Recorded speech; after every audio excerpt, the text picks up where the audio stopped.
Shalom umat Tuhan yang diberkati oleh Tuhan, Jemaat GBI My Home, dimanapun saudara sekarang ini berada, yang tinggal di rumah, yang bekerja, yang beraktivitas, dengan segala situasi dan kondisi keadaan sekarang, kita akan mendengarkan firman Tuhan. Sebelumnya mari kita tundukkan kepala, kita berdoa bersama-sama. Bapa di dalam surga, di dalam nama Tuhan Yesus Kristus, Tuhan dan Raja kami. Engkau mengajar kami untuk terus bersyukur di dalam segala situasi, kondisi apapun. Demikian kami seluruh sidang jemaat-Mu, Jemaat GBI My Home dimanapun saat ini mereka berada. Kami bersyukur kepada Tuhan, karena jauh lebih penting daripada semuanya, Engkau masih memberikan kepada kami kehidupan. Kami syukurkan itu. Kami berterima kasih buat kasih-Mu. Sebentar firman-Mu akan melawat kami semua. Kami imani oleh firman-Mu Tuhan. Yang sakit disembuhkan, yang susah dihiburkan, yang lemah Tuhan kuatkan, yang terikat Tuhan lepaskan. Bekerjalah Engkau dengan dahsyat. Firman Allah berkuasa mengubah seluruh kehidupan kami. Terima kasih Tuhan Yesus. Dengan iman di dalam nama Tuhan Yesus Kristus, Tuhan dan Juru Selamat kami sambut firman-Mu, kami berdoa. Haleluya. Amin, amin. Puji Tuhan. Umat Tuhan yang saya kasihi di dalam Kristus Yesus, Jemaat GBI My Home dimanapun saudara berada, dalam situasi dan kondisi sekarang ini, saya seringkali merenungkan bagaimana seharusnya gereja Tuhan bersikap. Bagaimana seharusnya kita orang-orang percaya memiliki sikap. Saudara-saudara sekalian, kita menyikapi peristiwa ini perlu mengajukan satu pertanyaan. Kira-kira dalam situasi, kondisi, dan keadaan sekarang, topik apakah yang paling relevan menjadi renungan ataupun khotbah yang dipaparkan, yang dikhotbahkan dari mimbar-mimbar gereja? Saudara, kita melihat situasi ini bukan lagi situasi di mana kita bisa bermain-main. Kita melihat situasi dan kondisi ini bukan lagi waktunya bagi kita, saudara-saudara sekalian, menjadi anak-anak Tuhan yang hilang fokus kepada Tuhan. 200 lebih negara di dunia terinfeksi COVID-19. Ini menjadi peringatan bagi kita. Paling tidak ini membawa kita merenungkan bagaimana sikap yang benar dalam kehidupan kekristenan kita. Oleh karena itu, kita akan membaca firman Tuhan yang menjadi pedoman kita hidup di dalam situasi dan kondisi sekarang ini. Mari kita buka firman Tuhan di dalam Markus pasal 14 ayat yang ketiga dan 9. Bapak Ibu jemaat Tuhan yang ada di rumah, mari kita baca firman Tuhan ini dengan baik. Kita perhatikan dan kita renungkan dengan baik. Markus 14 ayat 3 bunyi firman Tuhan demikian. Ketika Yesus berada di Betania, di rumah Simon si kusta, dan sedang duduk makan, datanglah seorang perempuan membawa suatu buli-buli pualam berisi minyak narwastu murni yang mahal harganya. Setelah dipecahkannya leher buli-buli itu, dicurahkannya minyak itu ke atas kepala Yesus. Ada orang yang menjadi gusar dan berkata seorang kepada yang lain, "Untuk apa pemborosan minyak narwastu ini?" Ayat 5, "Sebab minyak ini dapat dijual 300 dinar lebih dan uangnya dapat diberikan kepada orang-orang miskin." Lalu mereka memarahi perempuan itu. Tetapi Yesus berkata, "Biarkanlah dia. Mengapa kamu menyusahkan dia? Ia telah melakukan satu perbuatan yang baik padaku.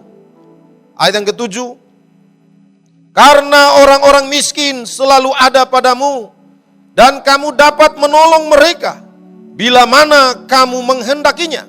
Tetapi aku tidak akan selalu bersama-sama kamu. Ia telah melakukan apa yang dapat dilakukannya.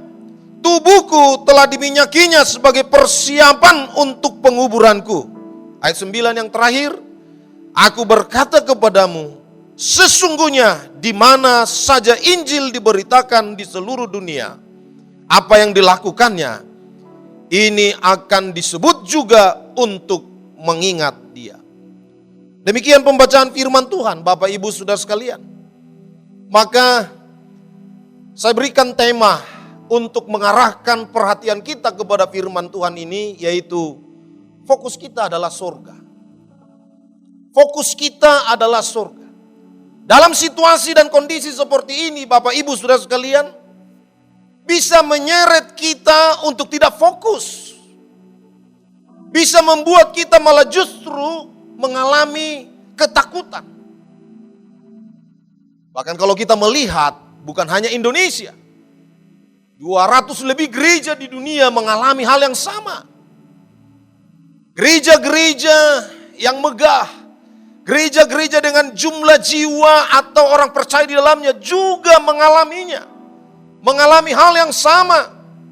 Himbauan pemerintah membuat kita untuk tidak beribadah. Kita sebagai anak Tuhan, sebagai gereja, taat dan tunduk ke pemerintah, itu sudah menjadi gaya hidup kita. Saudara-saudara sekalian, lalu apa pelajaran yang kita dapat dari firman Tuhan ini kepada peristiwa yang terjadi sekarang? Saya katakan sekali lagi, fokus kita diajar Tuhan untuk fokus kepada surga. Memang kedengaran sederhana, karena kita sudah terbiasa bicara surga. Kita sudah terbiasa bicara hadirat Tuhan. Bicara ada di dalam kemuliaan Tuhan. Tetapi saudara, ini adalah kebutuhan kita yang paling utama sekarang. Mari kita lihat, paling tidak ada 3 poin besar yang harus saya sampaikan sebagai satu pelajaran yang berharga bagi kita, anak-anak Tuhan. Mengapa kita harus fokus surga di dalam peristiwa sekarang ini? Yang pertama, mari kita lihat di dalam ayat yang ketiga. Jawaban yang pertama adalah di ayat yang ketiga. Ketika Yesus berada di Betania di rumah Simon si kusta dan sedang duduk makan, datanglah seorang perempuan membawa suatu buli-buli pualam berisi minyak narwastu murni yang mahal harganya. Setelah dipecahkannya leher buli-buli itu, dicurahkannya minyak itu ke atas kepala Yesus. Yang pertama dalam fokus ini adalah kita melayani Tuhan dengan segala keberadaan kita dan apa yang ada pada kita. Sekali lagi, perempuan ini saudara-saudara sekalian, kalau kita lihat dari berbagai tafsiran dan uraian firman Tuhan yang ada, perempuan ini di banyak pengetahuan-pengetahuan yang disajikan, perempuan ini dikatakan hanya memiliki minyak narwastu itu dalam hidupnya. Bahkan dalam satu tafsiran ada yang berkata bahwa minyak narwastu itu adalah persiapan untuk pernikahan perempuan ini. Oke, apapun itu, tetapi lihat, perempuan ini saudara-saudara tidak pernah memikirkan berapa banyak, berapa mahal minyak narwastu yang harus dituangkan meminyaki Yesus. Alkitab berkata, minyak itu bisa dijual dengan harga 300 dinar.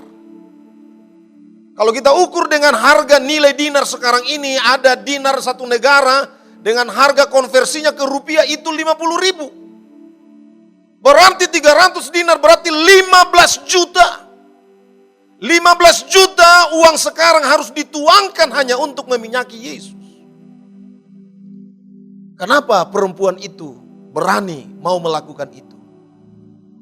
Karena orientasi hidupnya di dalam dunia ini hanya untuk melayani Kristus Yesus Tuhan kita. Saudara-saudara sekalian, bagaimana dengan kita umat Tuhan? Di tengah-tengah situasi, di tengah-tengah tantangan, di tengah-tengah persoalan yang ada. Bagaimana saudara menyikapi dengan seluruh keberadaan yang ada pada saudara? Apa yang sudah perbuat kepada Tuhan? Saya yakin jemaat Tuhan yang ada di GBI My Home adalah orang-orang yang luar biasa. Saya mengenal saudara dari jauh dan dari dekat adalah orang-orang yang bermurah hati, orang-orang yang banyak memiliki pengorbanan. Tapi pada saat ini firman Tuhan berkata kita fokus lebih lagi, kita fokus hanya untuk memikirkan surga. Semua orientasi kehidupan kita adalah untuk surga. Mari kita perhatikan. Berapa banyak kekayaan dunia. Berapa banyak orang-orang kaya. Berapa banyak orang-orang hebat. Sepertinya tidak berdaya di tengah-tengah suasana peristiwa COVID ini. Tidak ada yang bisa banyak diperbuat. Karena apa? Karena jauh lebih penting dari semua yang kita miliki adalah untuk melayani Tuhan dari apa yang kita miliki. Kita harus terbiasa di dalam situasi dan kondisi seperti ini. Menjadi orang-orang yang serius dengan Tuhan. Kita fokus dengan Tuhan. Apapun status dan keadaan kita. Bagaimanapun kita. Apapun yang kita miliki. Tuhan mengajarkan kita memiliki perhatian yang lebih kepada Tuhan daripada perhatian kepada dunia ini. Mari kita tata hidup kita. Mari kita disiplinkan diri kita. Supaya kita bergerak fokus kepada Tuhan. Yang kedua. Poin yang kedua. Mengapa kita fokus kepada Tuhan? Mengapa kita fokus bagi kerajaan surga? Mengapa kita harus fokus kepada Kristus Yesus? Yang kedua, karena di dalam fokus, disitulah kita sanggup melakukan yang terbaik bagi Yesus kita. Disitulah kita mampu melihat, disitulah kita mampu menilai bagaimana kita berbuat yang terbaik kepada Tuhan. Saudara, ini luar biasa. Saya langsung teringat bagaimana seseorang ingin melakukan yang baik kepada Tuhan. Kalau saya baca saudara-saudara ayatnya di dalam Matius pasal yang ke-19, saudara-saudara sekalian, ayat 21, mari kita mau belajar bagaimana memberi yang terbaik kepada Tuhan. Melakukan hal yang baik kepada Tuhan. Firman Tuhan dalam Matius pasal yang ke-19 ayat 21 berkata, kata Yesus kepadanya, jikalau engkau hendak sempurna, pergilah jualah segala milikmu dan berikanlah itu kepada orang-orang miskin, maka engkau akan beroleh harta di surga. Kemudian datanglah kemari dan ikutlah aku. Saudara, kalau baca kembali ayat ini muncul dari pertanyaan seorang pemuda yang berkata, Guru, apakah yang harus kulakukan yang baik supaya aku memperoleh hidup yang kekal? Lalu datanglah ayat ini saudara-saudara, ayat 21. Juallah semua hartamu. Saya mau bertanya kepada umat Tuhan. Kalau ada seseorang menjual hartanya, semua hartanya, lalu apa yang harus dia miliki lagi? Apa yang dia miliki lagi? Ini berbicara dia fokus kepada Tuhan. Ini berbicara hanya Yesuslah yang dia miliki satu-satunya. Kristuslah hartanya satu-satunya. Saya tidak katakan besok saudara akan jual harta saudara semua, bukan. Tetapi artinya, di dalam hal ini kita berani memprioritaskan Kristus yang adalah Tuhan dan Raja kita, Juru Selamat kita, yang harus kita layani hari ini kekal sampai selama-lamanya. Ini yang harus kita gumuli. Fokus kita. Yang kedua ini adalah sanggup membuat kita melakukan yang baik kepada Tuhan kita. Berbicara tentang melakukan perbuatan yang baik tidak mudah, tidak gampang, saudara-saudara sekalian. Sesuatu yang kita lakukan belum tentu berkenan kepada Tuhan. Sesuatu yang kita kerjakan belum tentu itu menyukakan, menyenangkan hati Tuhan. Saudara tahu, ketika Yesus berkata, jangan risau, jangan marah, jangan halangi dia bahwa dia sedang melakukan yang baik. Artinya Yesus sendiri yang menilai bahwa perempuan itu benar dan baik telah melakukan sesuatu bagi dia. Kita mau di tengah-tengah situasi dan kondisi seperti ini, kita menjadi orang-orang yang sanggup melakukan yang baik kepada Tuhan. Melalui apa? Banyak media, banyak sarana yang bisa kita jadikan sebagai alokasi tempat kita berbuat baik. Saya sudah melihat bagaimana gereja kita ini berpartisipasi, peduli dengan situasi dan kondisi, dengan berbagi rasa, membagi sembako dan lain sebagainya. Itu luar biasa. Ada banyak hal lagi. Sekarang dunia sedang menanti, dunia sedang melihat apa lagi yang mau kita perbuat supaya nama Tuhan ditinggikan, nama Tuhan dimuliakan. Gereja Tuhan harus ambil peranan untuk itu. Umat Tuhan yang lebih, engkau harus lebih lagi berkorban untuk itu. Karena itu yang Tuhan mau. Itulah yang terbaik yang kita berikan kepada Dia. Ketika kita berkorban dalam situasi dan kondisi seperti ini, yang kita piutangi adalah Tuhan kita. Dan Tuhan tidak pernah berutang. Dia akan melunaskan semuanya kepada kita. Karena Tuhan sanggup mengadakan jauh lebih daripada apa yang kita harapkan dan pikirkan. Jadi yang kedua adalah dengan kita fokus, mengapa perlu fokus kepada kerajaan surga? Supaya kita sanggup melakukan yang baik kepada Tuhan kita. Haleluya. Puji Tuhan. Diberkatilah umat Tuhan. Umat Tuhan semakin luar biasa. Dan berusaha untuk belajar. Bagaimana kita terus di bidang-bidang kita. Untuk kita serius dalam bidang kita untuk berkorban memberi yang terbaik di dalam segala hal. Karena Tuhanlah yang ditinggikan di situ. Puji Tuhan. Yang ketiga, mengapa kita harus fokus kepada Tuhan? Yang ketiga, kalau kita melihat di dalam Markus 14 ayat 8, saya bacakan bagi kita. Ia telah melakukan apa yang dapat dilakukannya. Tubuhku telah diminyakinya sebagai persiapan untuk penguburanku. Saudara, berkali-kali saya membaca firman Tuhan ini. Berkali-kali saya renungkan, Tuhan hebat sekali. Mengapa perempuan ini? Kenapa dia bisa? Seolah-olah dia sudah tahu bahwa Yesus akan mati. Menurut pernyataan firman Tuhan ini, Yesus berkata bahwa perempuan itu telah mempersiapkan penguburan Tuhan. Ini hebat, ini luar biasa. Murid-murid yang ada bersama dengan Yesus pada waktu itu, saudara-saudara, tidak tahu akan apa yang terjadi kepada Yesus.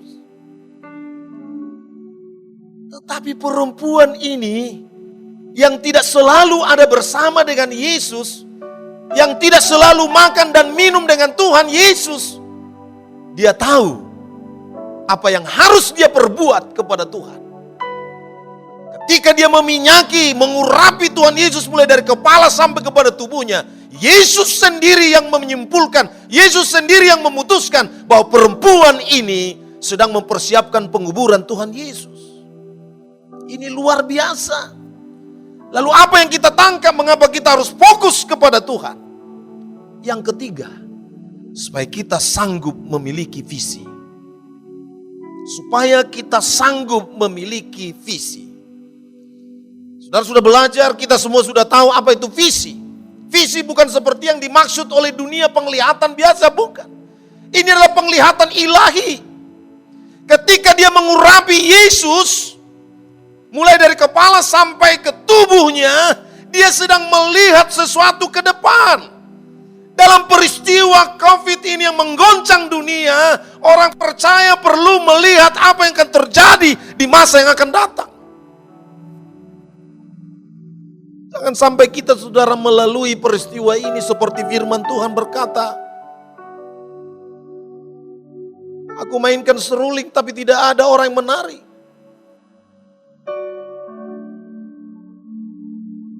Ada orang berduka tetapi orang-orang di sekitarnya juga tidak turut berduka. Dalam peristiwa COVID ini menggemparkan dunia tetapi kita tidak tahu akan apa yang terjadi. Akan apa yang akan kita hadapi ke depan. Anak-anak Tuhan, gereja Tuhan harus tahu, harus memiliki penglihatan ilahi. Itu yang menuntun kita untuk bertindak tidak salah ke depan. Jadi mari kita fokus kepada Kristus Yesus Tuhan kita. Mengapa kita harus fokus? Yang pertama, supaya kita, orientasi kita bisa melayani Tuhan. Yang kedua, mengapa kita harus fokus? Supaya kita sanggup melakukan yang baik. Di mana Tuhan yang memutuskan, menyimpulkan bahwa itu baik di pemandangan Tuhan. Yang ketiga, mengapa kita harus fokus? Supaya kita bisa punya visi ilahi, melihat jauh ke depan apa yang akan kita hadapi. Apa peristiwa yang akan kita tanggulangi lagi ke depan. Dengan COVID ini, saudara-saudara, banyak kita, gereja ataupun orang percaya yang gamang, tidak tahu bagaimana menghadapi. Yang dulu tidak memakai teknologi, yang anti teknologi, sekarang kita ibadah pakai live streaming. Ini kita tidak pernah tahu bagaimana menghadapi situasi dan kondisi ini. Tapi dengan peristiwa ini, melalui firman Tuhan ini, gereja harus punya visi ke depan. Saya katakan perlu semua di restart. Saya secara pribadi perlu juga merestart gereja dan pelayanan. Apapun rencana kita, kita perlu setting ulang. Hebat dan luar biasa. Yesus berkata bahwa perempuan itu sedang mempersiapkan penguburannya. Ini luar biasa. Saudara, kita harus berjuang untuk itu. Caranya satu, kita fokus seperti perempuan ini. Fokus kepada surga. Fokus kepada Kristus Yesus yang dia hadapi di depan. Lalu apa hasilnya? Mari kita lihat sebagai ini juga sebagai kesimpulan dan menjadi hasilnya bagi kita semua. Ayat 9 berkata yang terakhir, aku berkata kepadamu, sesungguhnya di mana saja Injil diberitakan di seluruh dunia, apa yang dilakukannya ini akan disebut juga untuk mengingat dia. Oh, luar biasa. Dimanapun Injil diberitakan, nama perempuan itu disebut. Dimanapun Injil diberitakan, peristiwa yang dilakukan perempuan itu akan disebut. Kalau saudara dan saya fokus bagi kerajaan surga, dimanapun kita berada, dimanapun kita hidup, dimanapun kita tinggal, kita akan dikenang oleh orang-orang yang menyaksikan perbuatan-perbuatan yang kita kerjakan yang menyangkut kepada kerajaan surga. Ini kerinduan Tuhan. Ini kemauan Tuhan bagi kita semuanya. Saudara, ini luar biasa. Bayangkan saudara, kalau ada satu pekerjaan Tuhan, nama Anda selalu disebut-sebut. Kalau ada satu pekerjaan Tuhan, nama saudara selalu disinggung dengan cara yang baik. Nama saudara selalu disebutkan karena apa yang saudara lakukan. Ini sangat mulia. Ini sangat mulia. Jadi jangan takut fokus kepada surga. Jangan takut saudara-saudara orientasimu melayani. Jangan takut melakukan yang terbaik bagi Tuhan. Jangan takut memiliki visi ke depan. Supaya apa? Supaya kita dikenang di mana pekerjaan Tuhan ada. Saya ingin mensyafatkan saudara. Biarlah semua kita menjadi orang-orang yang berani fokus kepada surga. Orientasi kita surga. Orientasi kita sungguh-sungguh kepada surga yang kekal, yang abadi. Mari saya tuntun kita semua, kita berdoa. Kita mengucap syukur buat firman Tuhan. Mari kita berdoa. Bapa di dalam surga, di dalam nama Tuhan Yesus Kristus, kami mengucap syukur buat firman-Mu. Firman-Mu yang meneguhkan kami dalam segala situasi dan kondisi. Kami mau seperti kata firman-Mu, fokus kepada surga. Kami mau seperti kata firman-Mu, fokus hanya untuk meninggikan Engkau. Supaya orientasi kami benar, kami hanya untuk melayani Engkau. Supaya kami fokus memberi yang terbaik kepada Tuhan. Dan oleh fokus itu kami boleh memiliki visi bagaimana kami melanjutkan kehidupan percaya kami di hari yang akan datang sebagai anak-anak Tuhan yang kuat dan mengalami kemenangan di dalam Tuhan. Berkatilah umat-Mu, peliharalah umat-Mu, Tuhan jauhkan dari setiap sakit penyakit, dari virus ini Tuhan. Engkau membentengi umat-Mu, GBI My Home dimanapun mereka berada. Perlindungan penyertaan Tuhan sempurna. Dalam nama Yesus kami sudah berdoa, bersyukur dan berterima kasih. Haleluya, haleluya.